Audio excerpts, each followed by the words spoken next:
So I was thinking about ecological dynamics in the context of coaches, and I think it's BS. Oh, No, bear with me here. The reason I say I think it's BS is because what a lot of the coaches that I've seen talking about ecological dynamics say doesn't really go against what other coaches are doing. Like when I look at the behaviors of coaches, when I hear coaches say that's not ecological dynamics, that's not ecological psychology. And I'm like, yeah, but it is. It's just not as effective as you think it is, or you don't understand the intention of that coach's practice. yeah. Yeah. You see what I Oh, mean? yeah. I was having this as well because I recorded a presentation thing, which was a re-record of what I had done quite a while ago, where I used the cycle of experience. Cycle of experience is a really good representation for those who don't know. It's from a thing that I can't think of. It is from Gestalt, which is kind of came not necessarily before ecological psychology, but a lot of kind of some of what has been taken from that has been pulled into eco psych in some way. Ecopsych was first. Gestalt psychology was like a sideways view, a different perspective on it, but you found it first. As in, you found Gestalt psychology before ecological psychology in your own exploration. Yeah, but didn't Gibson, because Gibson founded kind of ecological perception and that. But But yeah, no, it that was came from William first. James because he extended from William James's work. Mm, okay, well, fine. I found Gestalt first, which I really Yeah. liked, but it wasn't quite there was stuff missing from that. Because it's such it sounds really bad. It's such a small part of, but Yeah, when you look at, I mean, the theory of everything, that's not what we're talking about, but ecological psychology, as discussed in the video essay, discusses various elements that Gestalt psychology just doesn't touch. exactly. And it kind of adds in the missing pieces. And Mm. so I was re-recording a presentation that I put, and I wanted to bring in the lightest of touches in ecological psychology because I've done a little bit of ecological psychology in my task team for Busy Brains, which was a little bit more constrained, but I wanted to bring it in from a kind of a bigger picture view for people who are kind of new, well, who are looking for an alternative approach to productivity and organization. Obviously, ecological psychology is not just productivity, but it's because it is everything, really. When you think about it, it is everything. This is the thing. When it comes to, obviously, this is relates to what I was just listening to earlier, as bias is going to be for those unfamiliar. I was listening to a conversation with Damien Kelter-Stevens, and whoever Brain Inspired is, I don't know. Damien sent me an email and said, "Listen to this." So I did. I woke up at like 20 past eight. Past eight, I turned on a conversation about what's it called? It's called Fractal Turbulent Cascading Intelligence. So yeah, simple stuff. And we were discussing what they were discussing various elements of fractality in the way that we explain things. And the question that I think relates to our conversation here is whether ecological psychology, fractal analysis, or anything like that is causal, or whether it's an explanation of the causes. I don't think it's causal because when we look at No, causality, it's multi-nonlinear, non-obvious causality, which means fractality, yes, we could use to explain some of those things, but we can't say fractals cause this thing because no. fractals would be a part of explanation too. However, when we look at the fractals, we can use them to explain some independent flow that could have caused or could have influenced the cause of some action, some behavior throughout whatever specific measure that you're taking. So, Yeah, it's very much the actiony part, isn't it? It's the doing versus the well, yeah, sort of. It's not just not a, so it is everything, but as soon as you start to measure something, now it's not. because we're talking about flows and states. We're talking about a state that's steady, right? We've picked this time, we've picked this slot. These are the measures. This is what we're looking at. And then flow is dynamic, like a river. Like you can go to a river, you can block off both ends of the river and say, right, I'm going to measure this bit. Or you can pick up those barriers and say, okay, let's just monitor this flow and see what happens. And there will never be anything exactly the same because water will always flow differently down the river, and we will always flow differently throughout time scales that we're living through, we're experiencing. So when people say, "Oh yeah, ecological psychology is everywhere, it describes everything," I'm like, flows are, yes, yes. And if we're explaining behavior through flows, through multiple time scales, through fractality, then yes, yes, ecological psychology is everywhere. But then so is cognitive psychology if you take a similar approach to measuring information, which again comes back to the original point. I think the argument some coaches talking about ecological psychology and ecological dynamics in sports coaching is bullshit. Like it's just BS because it could be cognitive psychology or ecological psychology. It depends on the intention and the purpose of the practice design that you are creating. So bringing it to some, I guess, I'll give an example. I was watching a basketball coach the other day, Mhm. Monday, so early this week. And well, there were two different coaches, but I'll give one example. The coach, throughout the first hour of the session, so it's a 2 hour basketball session for under 16s, the Mhm. coach was working on distance shooting, so 3-point shooting and 2-point shooting. Right? That's what they did for the first hour. And then they played a game. And he gave the option. So you had two different teams. You had the option of shooting from 3-point line, you get it in, you get three, from inside to 2 points, or lay up with 1 point. Right? That was the game. And all you had to do is get to 21 before the other team. And both teams had two lines, and you choose what to shoot. So you'll have person one shoot maybe a three, person two will shoot a two, person three will then shoot, I don't know, a three and then a two. And they played that game.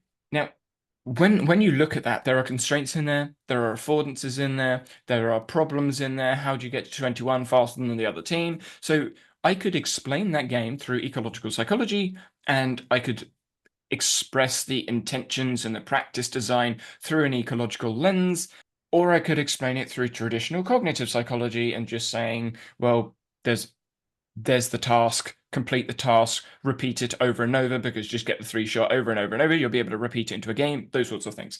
However, when we go that step deeper and we actually look at the self-organization problem solving, which is what's more likely what the practice is more likely to encourage, that is where I think the explanation changes. Because the coach, I don't think, again, I haven't asked the coach this, but I don't think the coach looked at the affordances and the constraints of the practice design they created to see what's more likely, what is encouraged. Mm. They just did this and thought, okay, they're going to practice threes and twos because it's more numbers. But as soon as I saw the game, I'm like, well, I'd just stand next to the hoop and just do a load of layups because I can get three layups in quicker than someone's going to get like three threes in. So if someone gets a Yeah. three, then they go collect a ball and then they run back and then they take another shot and then they miss. Well, by that time, I've already got three ones in. So me looking at the game, I'm going, I'm not taking twos and threes. I'm just standing next to it and going one, one, one, one, one. So what happened? First game, team two. So I'm looking at the court. The team on the left taking threes and twos. Team on the right taking threes and twos. And team on the right, threes and twos. They win. They got 21 before the other team. Second game comes around. Someone, don't know who it was, said in the left team, I think we should just do layups. So they did. Because there's two lines. Person one, two steps, layup. Then they pass the ball back to the person in the next line while the other line's gone, layup, layup, layup. So they got 21 before the other team even got six. And you're like, oh, okay, well, that's completely thrown the practice How out. did the coach react to that? That's quite funny. But you're like, the coach, the practice is meant to be for long distance shooting, for threes and twos, because that's higher points, it's encouraging more, and he's giving opportunity. Yeah, but the problem that you set, there's an easier solution, which is just go for single shots. Yeah. And then he did it again. And this is what I found interesting. Yeah. The first game, he didn't bother counting. The second game, the group that were doing the ones were counting out loud. One, two, three, four, five. The other teams still weren't doing anything. Third game, Coach goes over to the team that were taking the threes and the twos and starts counting. So the team that were doing the ones, they were very, very close. And the coach had to actually pull them back from the basketball hoop because he wanted them to take the threes and the twos. So he had to add another constraint for one of the teams that found a solution to try and prevent the solution, but they still just took the 3 steps and laid up. So he's adding more and more constraints to force them to do something that he wants them to do, but that's changing the task for them because they found a solution that he doesn't want them to do. That right there is where practice design doesn't encourage the solution that the coach wants them to. Um, Yeah. so in this third game, the team that are doing the ones, they're just 1, 2, 3, and the coach is counting the other ones, and he's going three. He's looking over. He's changed them. He's looking back. Now I'm counting because I'm at the side. The team that are doing threes and twos, they miscounted the first game, so they didn't actually win, but I didn't say anything. And the second game, they also miscounted because they're not paying attention to the numbers. Most of the people on that side are just they're just shooting hoops and trying to get it in. They really don't care about the game, whereas the other team do care about the game. And then in the third game, the team on the right, they got to 16, but the coach said 21 when the other team were at 20. So he fixed the game to make it so that the team shooting the threes and the twos win. And then in the team talk at the end, he said, "Oh, that's why we do threes and twos." Now, I didn't say anything because obviously I'm now picking out the coach and saying, Coach, you've just done this, this, and this, which makes no logical sense. You've just cheated that team into losing the game, even though they had a better solution than the other team because they weren't doing what you wanted them to do. Now, for me, Yeah. that's highly unethical. I wish I'd recorded it. But that situation for me is where, okay, ecologically, when we explain that, that is one, unethical, as I mentioned, two, impractical, three, ineffective, and four, goes against what I think coaches should do: Mm. encourage problem solving. Yeah. That is where the ecological dynamics and ecological psychologist coaches, that I think is where their frustration is with traditional cognitive psychology coaches when they behave in that way. Yeah, because there is only one right solution. Which, to be fair, if you think about the conversations around ecological psychology, that is the exact point we're making. Is like there is no right solution. There are multiple solutions. There are multiple options. Let's explore and find them. Let's problem solve. Let's figure it out because that's what we do. And I think that is where the differences lie. Whereas the traditional cognitive approach is this is the one solution. Everybody do this. If you do something else, then it's wrong. Come back and do this. Whereas the ecological approach is like, who knows what the answers are? Let's go find them. Here are a couple. Here are three things you could do. Here is a situation. Here is a scenario. What do you want to do? Let's problem solve. Oh, I could do this. Excellent. What else could you do? I could do this. Oh, excellent. What else could you do? And instead of like going, ooh, you did it wrong and they did it right, that could have been a really cool and powerful coaching opportunity for them. But Now, it was not done. It was this is wrong, you are right. I'm going to cheat to make sure that my point was proven because I'm butthurt as a coach. Anyway. but that's the thing. When I asked the coach after that game, he was setting up the next game, which was just a 4-on-3 overload from the halfway line with cones, of course. And I asked the coach, "Oh, who came up with the solution?" "Oh, I don't know, but I guess you want them to come up with those sorts of solutions and problem solve." So obviously, I recognize I'm going in, I'm watching the session, so there is an added stress for the coach because most coaches don't get watched by other coaches. And if they do, they feel assessed. I'm the same. If someone's watching me, I'm like, what are they thinking? What are they judging? What are they assessing on? Sort of thing. So I recognize that. And I feel like the conversation we had was very much student lecture. Like I recognize the student answer that he gave me as the lecturer that I would have been like modeling in that scenario. So it felt like he gave me the answer he wanted to give, but the behaviors and the practice design that he was encouraging for the individuals was very different. Now, another example, same coach, same session towards the end of the session, which I think this is where I got frustrated as a viewer, but this is where I think the participants would also get frustrated, which is where I get annoyed. Um, Comes, as I mentioned, the point of the session, all the way through the session was Go to the corners, shoot from the corners. Go to the corners, shoot from the corners. Why? He didn't really explain, but I recognize in basketball it's important in certain situations. Now, basketball coaches that are listening to this, by the way, Adam, hi, or Alex, sorry, hi, or anyone else, hi. But during the game, he kept encouraging them. Go to the corners, go to the corners. He's shouting, corners, corners. Put cones down, corners. He even turned over. So this is a match situation. Got 4v4v4. The attackers, if you score, you then go down the other end. You score, you go down the other end. If you miss, then defenders become attackers and score. Now, at one point, a group of four, I think it was a yellow team, the group of four went down, and two people of the four were meant to go in the opposite corners, but they didn't. So the coach said, "You're not in the corners, swap round." Now, I don't like that. I got frustrated. I mean, there's lots of small things in the session that was frustrating, but as a participant, I'd be like, "But why are we going to the corners? I don't understand." But Mm. none of the kids would say that. Now, I wanted to ask, but stepping back, this is the first time I've ever experienced this coach. And what ensued after that drove me absolutely nuts. And I could see one of the people in the yellow team that had just been penalized for not going in the corners was also going nuts inside. You can tell when someone gets frustrated because they seize up, they tense, and you're like, oh, this is really annoying, but I want to say something and I'm not going to say something. Now, listening to this explanation just feel my frustration. I'm going to try and be neutral here. So what's just happened? Yellow team. Two people didn't go to the corners. Coach swaps them round. Coach goes to talk to the yellow team. Yellow team can see the black team now attacking while the coach is talking to him. Black team. Their point guard runs straight up to the hoop and scores. The other three stand still. Because they scored, they go around to the other side. So the coach steps off. Point guard, guy in the middle, runs straight through and scores. So they turn around. Point guard runs through, steps back, takes a 3 point, scores, goes down the other end.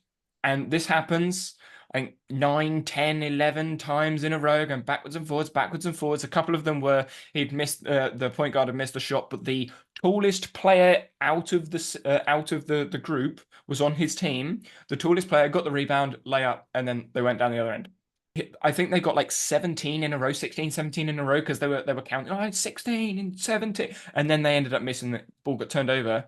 At no point of any of those scored points did the coach mention corner, coach point to the corner, or any of the two others that didn't really touch the ball go to the corner.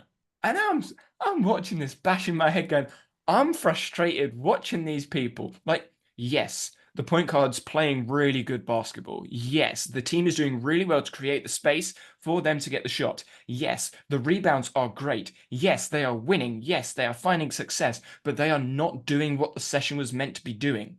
The idea of the session was to encourage wide court play, going to the corners and taking threes from the side. And That's not what's happening. one of the other groups were penalized for not doing that. Exactly. And ah, Mm. but the That would team, the players, they've recognized good basketball and they're applauding the good basketball. The coaches applauding the good basketball because it is. They're getting the ball in the hoop. But the whole point of the practice is thrown out the window. yeah. So why are you doing it? I mean, this goes back to that talent thing, isn't it? It's like, oh, you're really talented. You don't develop. You either have it or you don't. You know, it's completely ignoring skill development and just, oh, this Natural. person has a natural ability. You're naturally good, and so that means you don't have to try, or you don't need to do these exercises, or the. Like, Yeah. When mm, when it comes to the intention of the practice design, like the practice design wasn't designed through ecological approaches, I don't think, because if it was, they wouldn't be running straight through and doing a layup. no. Or if you could do that to make it more representative, there would be an element of the game that encourages individuals to go to the corner to solve a problem. But it wasn't solving a problem, it was just there as a point. Go to the corner. But why? That's why I don't think it was ecologically designed. What's the point? What's the reason? How are they problem solving with that as a solution? That Mm. wasn't a solution. Um, And a lot of the other practice throughout the two sessions really were scripted. Run round the chair, then pass to this person, then take the shot. Run round the chair, pass to this person, then pass to that person because no one's marking that person, then take the shot. 4 on 3, pass around till the person free can take a shot and then take a shot. But like it, if you just pass around, eventually the three are going to get tired, which they did because they couldn't be asked to run around chasing a ball that they're never going to get. Like Mm. the it's the win condition for the defense was almost impossible, which means they're not going to try, so it's less representative of a game. That's the way I would describe that. But again, this is where I think when we say ecological practice design is bullshit, or Mm. the ecological approach to coaches, blah, blah, blah, is bullshit, I think it is because what the coach was doing can be explained through the ecological lens because there were constraints. It's 3v4. There are affordances. Individuals are perceiving affordances. There is a Yeah. practice design that has a problem to solve. Yeah, because that's the entire point of the ecological approach. Like that in a nutshell is the ecological approach. It Exactly. is the relationship between the organism and environment. That relationship, no matter what philosophies we ascribe to or believe in, the ecological approach, eh, almost it seems to be just fact. It's not a theory, it's a thing because you It's a can philosophy to explain yeah, experiences. yeah. It is a philosophy, it's not a fact, I know, but it feels very much it's there. It's so clear once you know. But that is why when it comes to putting this stuff into practice, which is why I'm saying BS, putting it into practice is different from talking about it in theory because in practice, it's what I'm talking about right now with the basketball. It's the intention to allow individuals to self-organize and explore movement solutions. But it's encouraging the exploration of certain movement solutions. And the encouraging part is how we create the practice design.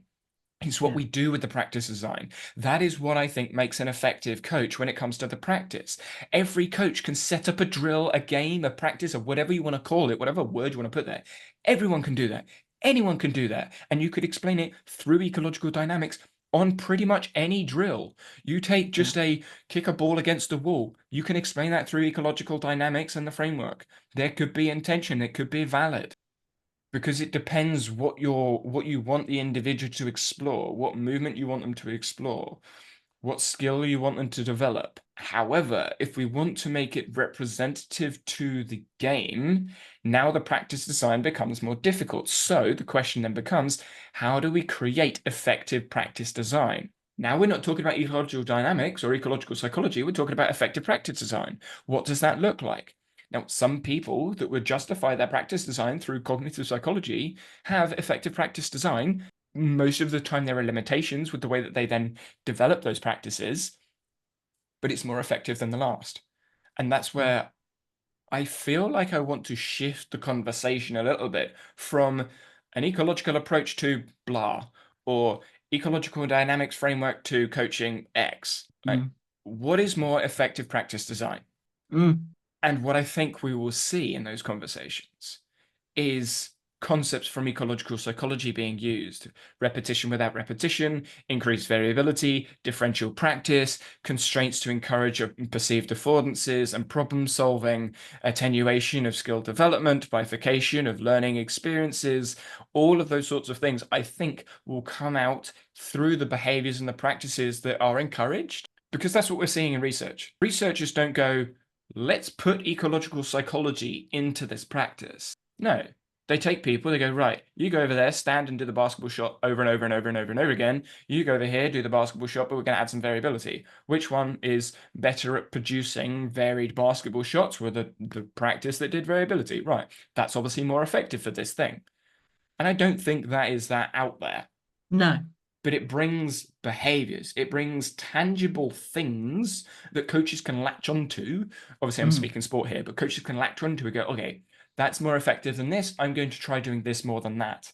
And the reason I'm saying, or one of the reasons I'm saying this is as part of a conversation I had with a different basketball coach, was that they are they like the idea of ecological dynamics and the constraints-led approach to coaching, but one of their coaches under them is like full CLA. They've gone full CLA. Now, I've never actually seen the person, so I don't know if they are, but theoretically, they might agree with everything, but practically, they might be doing something drastically different. But again, if you don't have feedback, it's hard to recognize that. So this coach was explaining this other coach's experience. Oh, they're full CLA and they're doing the practices. And I'm like, oh, I didn't say this, but I'm like, pause. So this coach is watching someone else's practice and doing it. That's not the CLA because that's taking a practice, copying, pasting it, and putting it into your own practice. Mm. The CLA is a framework built through a philosophy from ecological psychology, which requires you to encourage practice design for the individuals you are working with, organism, environment, relationship. It So if always leads back to that. It yeah, always leads back to that. As I so if was you're kind doing a of, copy and paste, you're not doing the CLA because you're and saying that's the this is the thing. right practice. No. This is where the business stuff comes in for me because the it's identical in business. It's Hmm. how can we copy paste someone's way of doing courses, way of doing programs, way of being productive, way of organizing their business, way of structuring their business. Let's just copy paste. Let's just copy paste. Except, and then when that doesn't work, it's like, oh, well, I'll copy paste someone else, copy paste someone else. And then it's like, why? Why? Look at why. Because that's the interesting thing. Like, what's going on? What's happening? Why is it not working? Because instead of just like copy pasting. Oh, it doesn't work. Let's do another one. Let's do another one. Let's do another one. Let's do another one. It's like look at why, because once you look at why, you'll notice the you will notice opportunities, you'll notice affordances, you'll notice the constraints that you have, you'll notice all of these things, and then when you notice all these things, things happen. They It took me years to appreciate this comment from my head of course. So I remember this was third year because I remember exactly where he said it. It was in a very similar place to when he first explained affordances, actually, because we used that lecture on quite a bit. Um, but he said, you know, coaches are their own session library. Um, and what he meant by that was a coach, a competent and effective coach, should be able to create their own sessions, their own practice design, their own sessions from their understanding of the sport. But more movement, but yeah. he was talking about sport at the time because he was asked by I think it was a cricket coach that was sitting in on the lecture, where do you find your drills? And he said, I don't. I come up with them. And then the line, blah, blah, blah. Um, and I never really appreciated that fully until probably 1 year after my master's graduation. So this is like it's 4 years after I'd heard that, and I'm mulling it over. And I'm like, you know what? I get what he means now. It's not that, oh yeah, you just come up with your own practice design and you're unique and you're nuanced and you're being a maverick and coming up. No, no. You look at the individual, you look at where they are struggling or where you perceive they may struggle in the future because of the solution that they are currently using. And then you create an environment where the solution they are currently using may be less effective than another solution. So you're encouraging the individual to either adapt the current solution or find a new solution. Now, how you differentiate between new and adaptable solutions, again, requires a different measure, scale of measure. But if, for example, you go left-handed or right-handed in cricket batting, maybe everyone's batting right-handed and then the ball comes the other way, maybe you reverse it. Or maybe you switch your hands and then you go left-handed and smack it. If you've got the time to do that, of course. So they are two, what I would say, new or adapted solutions, right-handed, left-handed. It kind of reminds me of my experience with Notion. And Mhm. although I wouldn't be in Notion now and don't use Notion because I don't actually need Notion now, without Notion, I wouldn't have, it would have taken, well, I would have eventually, but it would have taken me a lot longer to see how I worked Mm. because all of the other platforms and tools and solutions are so constrained. Notion gave me enough constraint, but enough like to see how I actually behaved to go, oh, cool. Yeah. Yeah, I don't like doing this like this. I don't like doing this like this. Oh, cool, I can do it this way. Oh, cool, I can do it that way. I think it's a similar example to what you're talking about in sport. And the same thing with like in business. As I've been building the business, as I've been creating the business, all these years, it's like take the courses, take the programs, follow what someone else does. But one of the things that I keep seeing is people don't think about what they need. Or, well, no, that's not true because they do think about what they need, but they feel that they shouldn't do that and should do something else. I'm still not sold. I'm still not sold. Cool. Because when I think about, so I was watching Freddie Flintoff's season one yesterday because season two came out recently. But rewind context: Freddie Flintoff is an international cricket, or was an international cricket player. Okay, that's He good. was a Yeah. presenter on Top Gear. He had a crash. His face is all like plastic surgery. But he started a series 2018, 2019, around then. Well, I say a series. He did a project where he wanted to start a cricket club. Obviously, cricket is not uh, popular. It is not a sport many people would do in England, and he was doing it in his hometown of Preston. Yeah, so cricket, like you can't find a cricket bat or cricket stumps in Preston. They just didn't sell them. I don't think they do. And all of the people there played football or didn't go to school, sort of messing around, sort of thing. And this show is about Freddie trying to coach. Now, Freddie has never coached cricket before, or before in that episode, he had only played. So, as a sports coaching graduate and someone that is heavily ingrained within the sports coaching literature, I'm smashing my head against the wall for most of the series. But that aside, the idea is there. And what, and I could imagine your reaction. yeah, there's lots of things in the sessions I'm like, ugh. But what Freddie talks about and discusses in the process is getting new people into the sport. What were you talking about before? Because I had three different things I was going to talk about. Depends on which bit you were asking about. What were you It talking was about? discussing, so the first bit was about Notion and Yeah, how it provided the opportunity. Then we were talking about business, where people just do the copy pasting thing. And my perception was people don't really look to, needs. I yeah, disagreed with you about needs. Yes. So the Freddie Flintoff, when he coaches some of the individuals, I'm not going to call him a coach because I don't think he is. When he facilitates the cricket that he's put on for these individuals, sorry, my own pet peeve there. I can't call him a coach because I don't think he is. Maybe, but yeah, we have that discussion another time. Yeah, so some of the individuals, they know what their needs are. So I'll give a practical example. One of the boys in the first season wears earpods. He's when he does the conversations in between the sessions, he says he's very nervous. He gets bullied at school. He always gets picked on. He wears a beanie all the time to try and like hide himself. He's listening to music, so he's not really paying attention. He's small as well, looks mildly underdeveloped compared to some of the others. And he is 15, where some of the others that are playing cricket are like 16, 17. So he's also younger as well. And Freddie talks about him not understanding this or not understanding that or not appreciating this. And I'm like, no, he knows what he needs. He knows what he wants, but he tries to act in a way that doesn't get him in trouble. I think that is, I think that is a more accurate representation of what I was trying to say. Hmm. It's not necessarily getting into trouble, but doing business wrong. Yeah. Because there is that assumption that there is a wrong and right way to business, because that is what is plastered all over social media. There is a right and wrong way of doing social media. This is the best way. This is the most effective way. This is the this way, that way, this way, that way. Do this way and it's fine. And then there is that trying to avoid deviating from the rules, because if you deviate from the rules, then you're doing it wrong and then your business will fail and you won't earn enough money.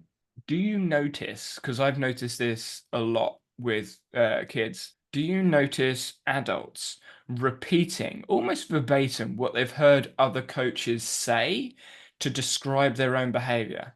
Yes, they will repeat what the coach yes, I hear it all the time because you can hear You can hear the other if you voice in their find if voice. you find a really good coach, you'll know they're a really good coach because they don't sound like anyone else.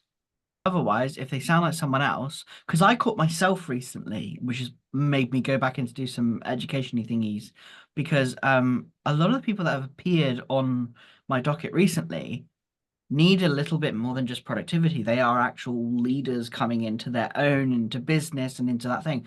And I hear myself repeating my coach. And I'm like, ooh, I'm repeating my coach. Maybe there's some work because like I just sound like her, which Mm, is completely fine, but that does not mm. make me a coach. I'm not coaching them because I'm just repeating and parroting what the other person says. So I'm like, right, I want to go and look at that and explore that bit. And I recognize for me it was this coach, like I want to take the bits that I like of theirs and turn it and transform it into what I would do. That to me says that they are not a coach through our explanation and definition of what a coach is. Mm. They're an instructor. Yeah, I think there is some That's the way I would describe it. They give you instructions, they instruct you on how to do things, instruct you on different ways to do things, and then you can pick one. So yes and no. I think it's both. There is a bit of both in there. you can't be one or the other, obviously. Flows, dynamics, etc. Yeah. But if we take an average, I know ecological psychologists taking an average, what's going on here? But if we take an average, yeah, I would imagine they are more instruction led than ecologically dynamically driven. Yes. Yes, I think that would be accurate. Yeah. And I'm not saying that's wrong. Like just to be clear, I'm not saying that is wrong. That is entirely valid. It's Mm. useful. It works. It is a Mm. way of coaching. But if you're mainly doing that, I don't think that's coaching through an ecologically valid lens.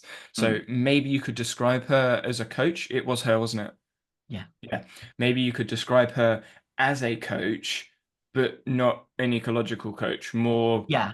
whatever you want to call that. Traditional approach, I suppose, would be Yeah, but even like what is tradition? Like instruction based, instruction led, maybe instruction led coaching. yeah, instruction led. Yeah. Instruction-led coaching. There you go. That Oh, that, I that like that'll that. do for now. For now. Yeah, that sounds about right. Yeah, very much so. But yeah, I think it's good that you recognized that you heard your coach's voice in your own voice. So this is something I recognized when I was doing my undergrad. I was very similar. I wasn't parroting Jim, my head course, but Yeah. because I followed a lot of his views, I repeated a lot of what he was saying. And Yeah, and I that's the used same. similar examples. Where I shifted away and how I shifted away, I guess is more useful, is I took the example and I took his view and I thought, oh, okay, but Did what you about me? dissect it and pulled it apart? Like just like, okay, cool. So why do I like this? What And about it do I like? Why I am I reflected. saying this? Like yeah. Yeah. And this is where I really hate it when coaches say, oh, you need to do your reflection. And then they say what's good and bad. I'm like, no, that's evaluation. That's not reflection. Evaluation and reflection are different. Feedback, evaluation, and reflection are three different things. A lot of people do evaluation and they think it's reflection. I think we spoke about this a few months back. A lot of We did people it quite a do, while ago. Yeah. yeah, a lot of people do evaluation Mm. and it's very surface. This was good. This was bad. I need to improve on this. This could be better by doing this. Okay, let's reflect on that. Why was Why that was it bad? good? Yeah. What was it that made this bad? Yeah. What was it about that person with that object in this situation under your explanations and your rationale of your philosophy made that bad? If you don't have the answer to any of those things, why that person did that way, why you used that ball, why you used that bat, why you said this thing, why you used that tone in the way that you said this thing to that person at that time in that session, if you don't have a rationale behind that, you're not reflecting, you're evaluating. Mm. If you have an answer to that and you can say, oh, yes, I did this because all of these things, and then go, maybe I should have done all of those things instead, now you're reflecting Mm. because now you have a rationale behind your behaviors, the rationale behind the intentions of the other individual's behaviors and the way that they're interacting in the environment, and an alternative solution, potentially multiple alternative solutions if you're doing this well. Now you're reflecting. Is that going Mm. to take 5 minutes at the end of a session? Hell no. That's going to take like half hour, an hour at least just to get started. And Yeah. these are the things that coaches are reflecting on multiple times throughout. So when coaches say, I'm always thinking about coaching, that is likely reflection. Whether it's deep or shallow reflection, you'd have to troubleshoot how deep you're going into explanations. But most of the coaches that are listening to these conversations, most of the coaches that are looking at ecological dynamics and exploring sports science are reflective practitioners. They are reflective coaches. The coaches that aren't are doing evaluation, not reflection. Rant over. I'm going to get off my stool. I agree. I do just purely agree, which I know is very boring, but I do agree. Because that is it goes into that thing about like, oh, you're overthinking. Stop overthinking. And I'm like, no, no, I'm gonna stop overthinking. You mean let's stop thinking? Because if it's over or under, that assumes that there is a limit to how much you think. You're right there? Yeah, I just You're had to right mute there? myself for a second. Did you have a proper rant then? Why did you mute yourself? It's funny. Just, Yeah, it's hmm. the overthink, and I've been having that with a couple of people I've been speaking to. It's like overthinking. Okay, well, what are you overthinking about? Is there a limit to your thinking? Or why are you limiting your thinking? Oh, because When I need to get like, oh, because I need to get stuff to. Okay, huh? when people say overthinking, I'm like, what is underthinking? What do you mean, what's underthinking? Well, if you're overthinking, there's got to be an under. Well, Mm. not think, do you not think about something?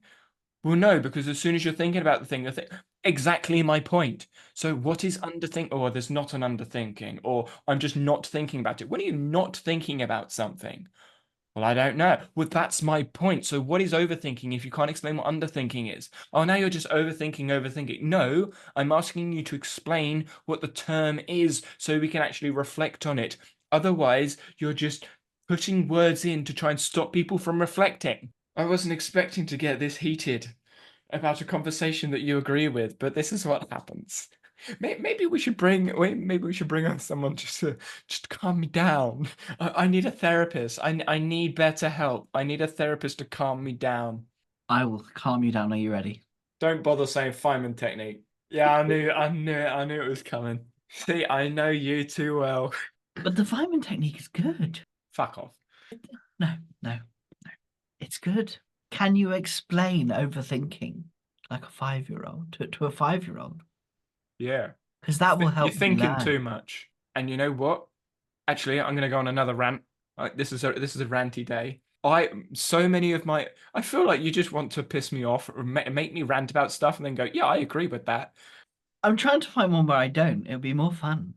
Yeah, maybe. Yes, Unfortunately, I don't think it's gonna happen. a lot of the individuals that I was coached by when I was younger, well, in the past, so I was always younger. They used to say, you're overthinking this, or you're thinking too much, or stop thinking so much about this. This drove me and still drives me nuts because Mm, I'm not overthinking. What I'm doing is trying to understand. If I don't understand what you want me to do, then I'm going to ask questions. I'm not just going to do it. And I had a conversation with someone in Portugal while we were in the training camp, and they were suggesting for me to just trust my coach. Now, I don't not trust my coach because I'm questioning them.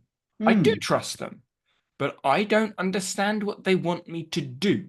What is the win condition? What is the point? I'm doing this practice, but why am I doing it? To make it look better. What does that mean? Oh, get a zero deduction. What does that mean? Oh, you need to squeeze your stomach. I am squeezing my stomach. Look, I can poke my stomach and it's hard, but my skill is still the same. What do you mean by better? Explain yourself. And if coaches can't explain themselves beyond the, oh, squeeze your stomach or squeeze your 50p or whatever other stupid analogy that they come up with to try and explain it, if they can't explain it to an individual in a way that they understand, they don't understand the skill well enough. That's my argument. This this It's not me overthinking, it's me not understanding what it is you're this trying is to tell me to do. this is something I've just, as you were thinking, I was reflecting on the last week because I've done a lot of coaching and part coaching, part help instructional design of like how to do the thing. But one of the things that people have said over and over again is, I love how the way you explain everything that you do and the why that you do it. I'm like, of course, because how are you supposed to be able to actually take this skill and do something with it if you don't understand my rationale? My rationale is actually the reason why I do the things the way that I do them. which is the thing that you want to hire me for, which is why you like me, which is why I'm good at my job, because I can tell you why. Because I have this expertise and I'm sharing the meaning behind my expertise. And I will always share that. But John, you shouldn't reinvent the wheel. I'll reinvent any fucking wheel I want. I've had a couple of coaches say that to me when trying to talk about trampoline. They're like, "Oh, stop trying to reinvent the wheel." Right. I'm not If reinventing the wheel, I'm making a freaking faster one. you're using a square wheel right now. Like we need to reinvent it. Only people that fit on the square wheel that you're using works. Like no, you know what? Forget the fucking wheel. Just throw the car out the window. Let's use a plane instead. Oh dear, oh dear. But yeah, yeah. So when coaches say, "Oh, you're overthinking this," or stop thinking too much, I'm like, "Oh, go away, go I away." because a lot of my clients do traditionally what you would perceive as overthink. I'm more in, and they're like, "Oh, I'm just overthinking this. I'll just That's get a on with it." good thing. It means they're And I'm being like, "Okay, cool. reflective. What are you thinking about? Tell me." Like that's the bit that's gonna help you do the thing because you're thinking about it. So there's something you're thinking about, and if you're thinking about it, what are you thinking about? What's there? Oh, it's this. Okay, cool. What about that then? Let's go through that. And then by the time that they go through that, it's like, oh, okay, cool. I'll go do the thing now. Bye. I'm like, exactly. Let's overthink together because Ecologically, what is thinking? it's Behaving. problem It's solving. Yeah, acting. behavior and the overthinking is problem solving. Yeah. And problem solving is learning. It's what we do. It's how we behave and act in the world. So what is overthinking? What I think that means is individuals are thinking about something, they're problem solving that they don't have an answer to yet, and they are asking questions that the other individual either doesn't have answers to, doesn't want to give answers to, or doesn't know the answers to. That is Mm, what I think overthinking means to a lot of people, or overthinking is described as through a lot of people. It's someone problem solving and the other person not knowing, wanting to give, or having an answer to those mm. questions. And if you don't have an answer, it's okay to say, I don't know. Let's try ABC and figure it out because now you have two people problem solving the problem rather than one person saying, You're overthinking, just do it. Now, having said all of that, can people think so much that they are not acting? Yes. Yes. There is a point at which you need to physically enact something in the world to start Because problem solving. often, whenever I go stop overthinking, because I do say that, it's an inaccurate term that I'm using, but it is about, right, there is there is limited information you can perceive until you do something. Once you do something, you will perceive more. There will be more opportunities Hmm. for you to act.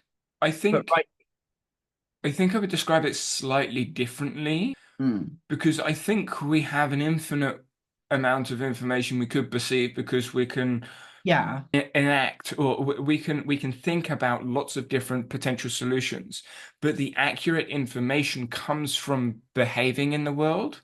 yeah. So we can add some constraints to our thinking by doing something to gain more information. Yeah, and then once you do, then you will see more things. And then when you Yeah. see those Well, things, some of we'll them see will, more new things, see yeah. less old things, because some of the solutions you may have thought of actually become redundant because it's not possible. Maybe you're thinking about jumping a certain distance, and actually there's a certain distance you can't jump. Well, all those solutions that are out of your reach, out of your action capabilities, you're less likely to focus on when you're thinking.